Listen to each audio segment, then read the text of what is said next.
Shalom. Kenapa sudah jadi slow? Sekali lagi Shalom.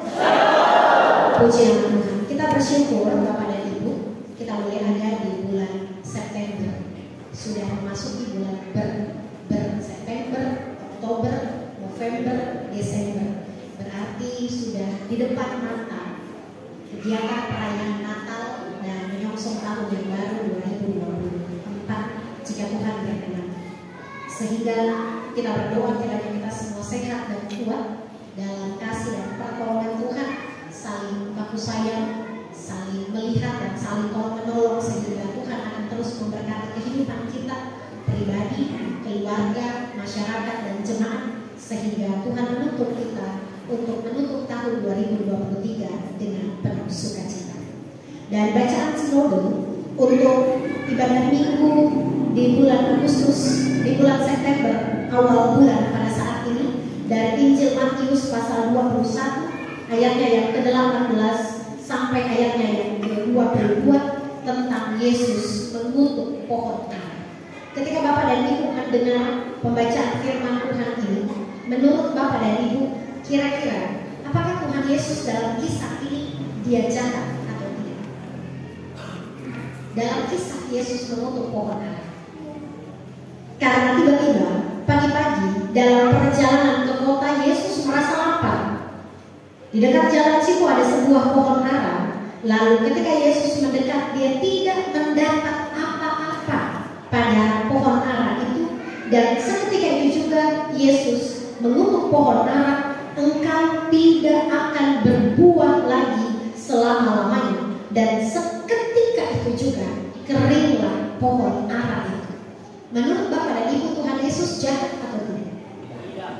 Dalam kisah ini, kan dia lapar, kelaparan di pagi-pagi, keluar dari Betania menuju ke kota. Lalu dia lihat pohon ara, aduh pas-pas ada pohon ini sudah mulai berbuah. Lalu dia lihat, aduh tidak ada buah, mati Jo, nggak ada pohon. Kira-kira kan begitu alur ceritanya.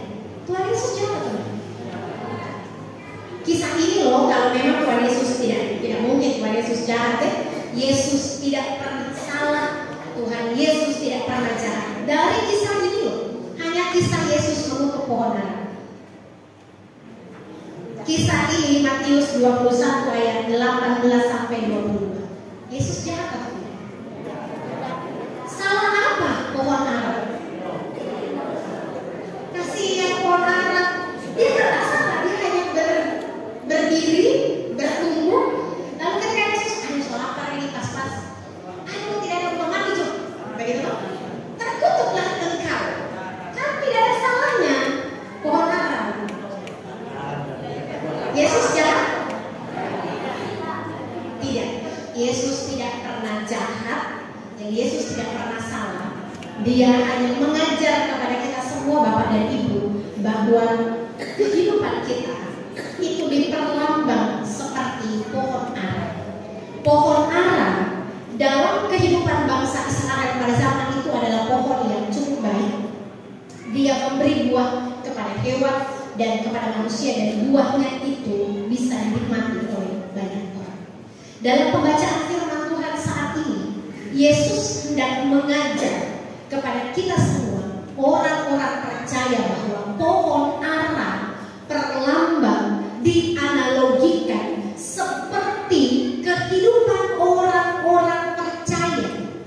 Yesus pemilik kehidupan, pohon ara adalah perlambang dari kehidupan orang-orang Kristen di zaman modern ini.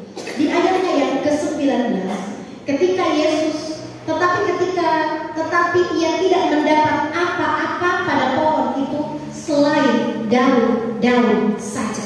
Kita potong sampai situ. Buah ara, pohon ara itu bermusim, ada musimnya. Dan dalam ayat literal dari Markus 11 ayat 12 sampai 14, memang belum musim buah ara untuk berbuah. Tetapi buah ara ketika sudah mulai berdaun, menunjukkan daun-daun yang lebat, sesungguhnya ada bakal-bakal buah. Bakal-bakal buah adalah buah-buah kecil, belajar berbuah. Ada buah-buah kecil yang buah Dan ketika Yesus merasa lapar, ketika dia dalam perjalanan menuju Betania, buah yang hendak dimaksudkan oleh Yesus adalah buah-buah kecil, bakal-bakal buah, anak-anak buah di pohon ara, ditunjukkan dengan daun-daun yang sudah mulai lebat. Ini yang dikutuk, yang dimarah, yang ditegur, yang dinasehati, yang dikoreksi oleh Yesus Kristus dalam perlambang pohon ara yang sudah berdaun-daun lebat tetapi tidak berbuah-buah banyak. Pohon ara seperti kehidupan orang Kristen zaman modern. Kelihatan dari jauh beriman, kelihatan dari luar seperti panitia surga. Begitu di Facebook ditulis, kalah-kalah majelis, kalah-kalah pendeta. Oh, itu kalau khotbahnya harusnya begini, begitu tuh. Biasa penonton lebih hebat daripada pemain.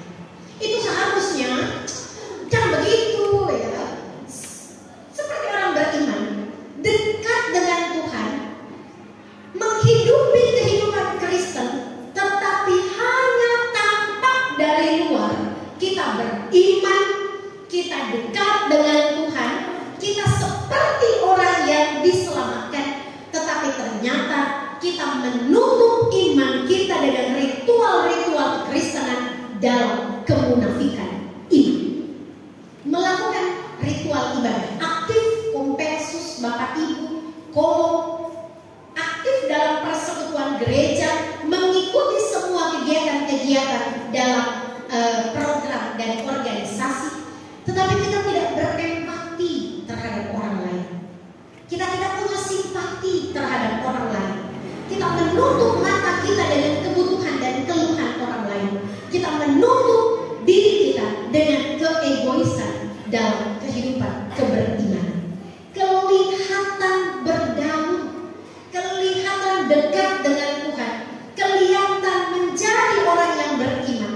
Ternyata kita menjadi orang yang munafik, menutup keberimanan kita dengan ritual-ritual agama, sehingga kita merasa hampa, kita merasa tawar ke gereja, pulang ke gereja, begitu lagi kehidupan. Sebelum ke gereja ngomel-ngomel, marah-marah, bafeto, bamaki, suami istri, pulang gereja seperti sebuah rutinitas, seperti sebuah kebiasaan ke gereja. Tidak ada passion, tidak ada kerinduan, tidak ada rasa memiliki dalam persekutuan, sehingga keluar masuk hari Minggu, keluar masuk kompensus, keluar masuk ibadah, tetapi tidak ada perubahan iman, tidak ada buah yang nampak, tidak ada berkat dan manfaat bagi orang-orang yang ada di sekeliling kita. Kalau katanya pendeta Yandi Manobe, ada DP orang di sini? Pakai baju apa? Marga apa? Begitu kata Pak Yandi. Saya juga mengikuti. Yang kata pendeta Yandi Manobe, ada di sini orang yang berbuah-buah lebat? Berdaun-daun saja? Ada. Duduk di mana dia? Bagaimana itu katanya pendeta Yandi Manobe, bukan katanya saya. Jadi Yesus Kristus hendak menegur, mengkoreksi, dan itu alasan dia mengutuk pohon ara. Karena pohon ara terlihat berdaun-daun saja, dia tidak berbuah-buah lebat dan tidak menjadi berkat bagi banyak orang. Itu yang dikutuk oleh Tuhan. Sehingga pesan firman Tuhan bagi kita pada pagi hari ini adalah, mari kita belajar menjadi pohon-pohon ara masa kini. Jangan hidup dalam ritual keagamaan, tetapi kita tidak mengisinya dengan buah-buah kehidupan. Yang dimaksud dengan berbuah adalah bermanfaat bagi orang lain. Kita tahu ucapan-ucapan itu bermanfaat, tetapi kita tidak melakukannya. Kita sama dengan pohon-pohon ara. Kita tahu berbuat baik adalah sebuah hal merespon keselamatan dari Tuhan, tetapi kita tidak melakukannya. Kita sementara sedang berdaun-daun saja.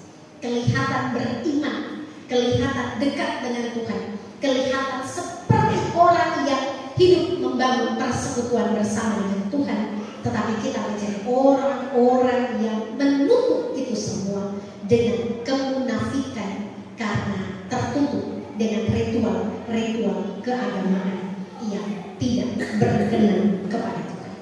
Berbuah artinya bermanfaat bagi orang lain.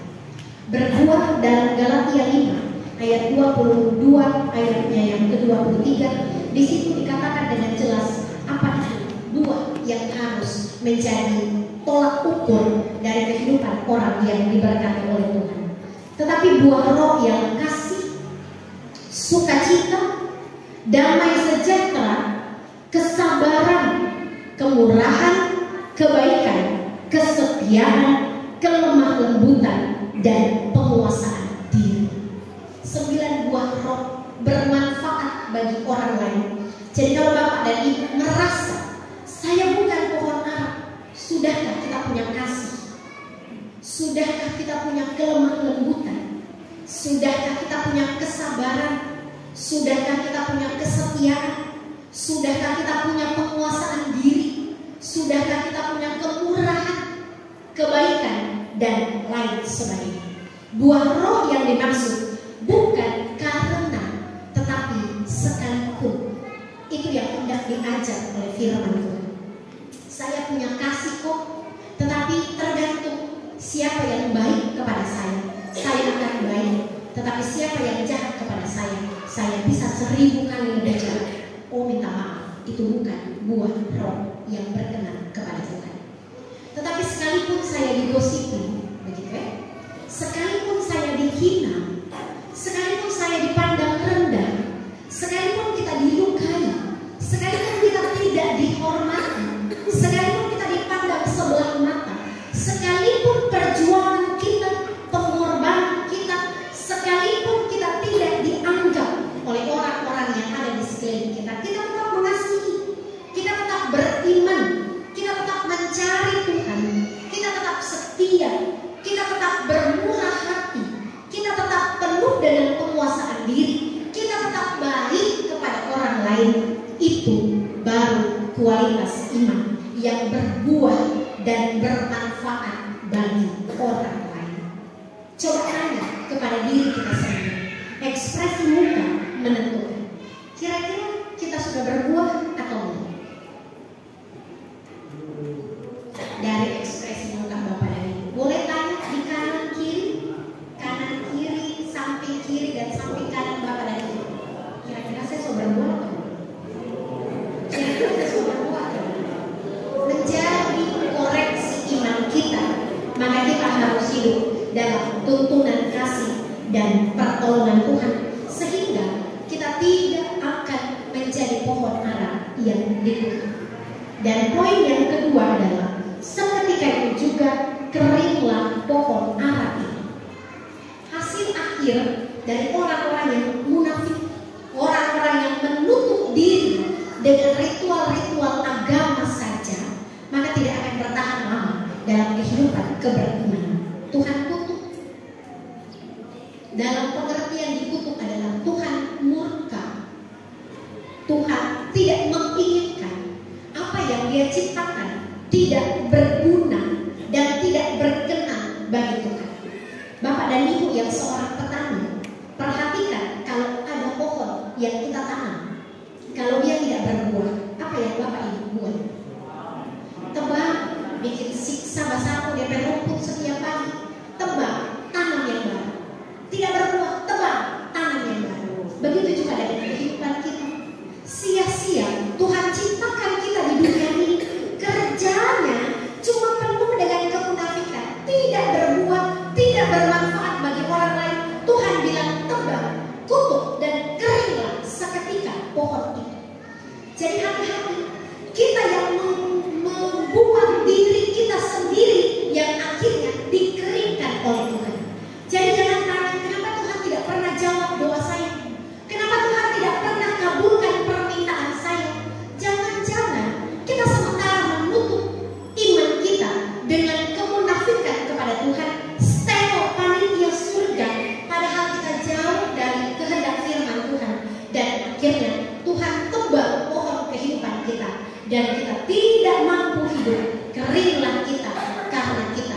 dikutuk oleh Tuhan. Bapak dan Ibu, persekutuan jemaat yang kekasih dan diberkati Tuhan, kita sudah ada dalam bulan September, Oktober, November, Desember.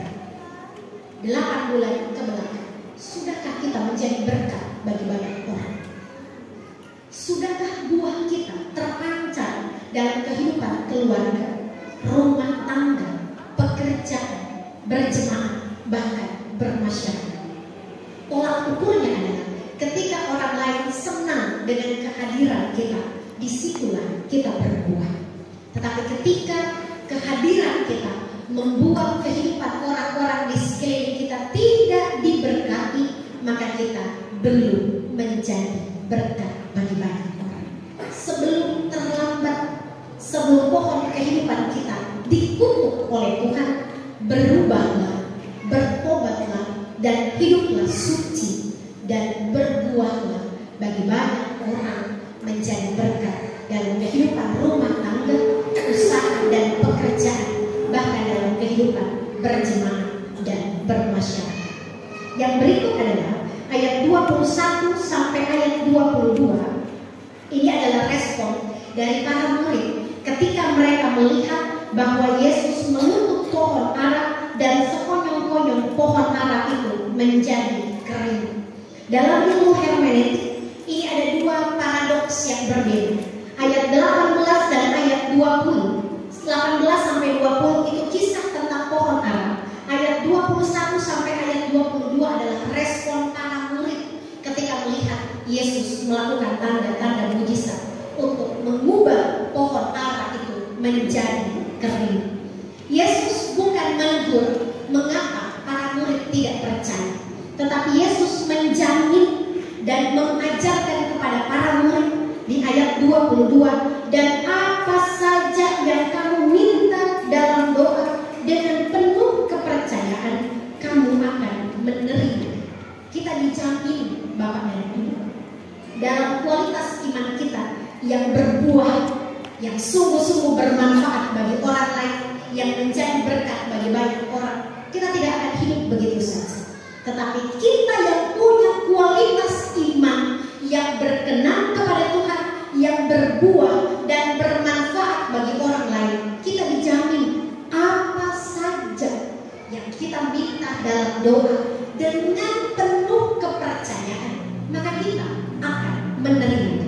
Asal kita berbuah, asal kita bermanfaat, asal kita menjadi berkat bagi orang lain. Ini berkaitan dengan hak dan kewajiban. Kalau Bapak dan Ibu tidak melaksanakan kewajiban, jangan minta hak. Tidak bekerja lalu digaji, tidak hidup beriman kepada Tuhan lalu minta berkat dari Tuhan. Kalau tidak pernah aktif dalam persekutuan ibadah, jangan minta sehat, sadar-sadar diri. Kalau tidak pernah hidup dalam doa, jangan minta rezeki. Kalau kita tidak beriman kepada Tuhan, maka wajar doa-doa kita belum dijawab oleh Tuhan. Tetapi Tuhan menjamin apa saja yang kamu minta dalam doa dengan penuh kepercayaan, kamu akan menerima ketika kita hidup beriman, berbuah, bermanfaat bagi orang lain. Tuhan akan menjamin kuasa dalam kehidupan kita yang dekat dengan Tuhan.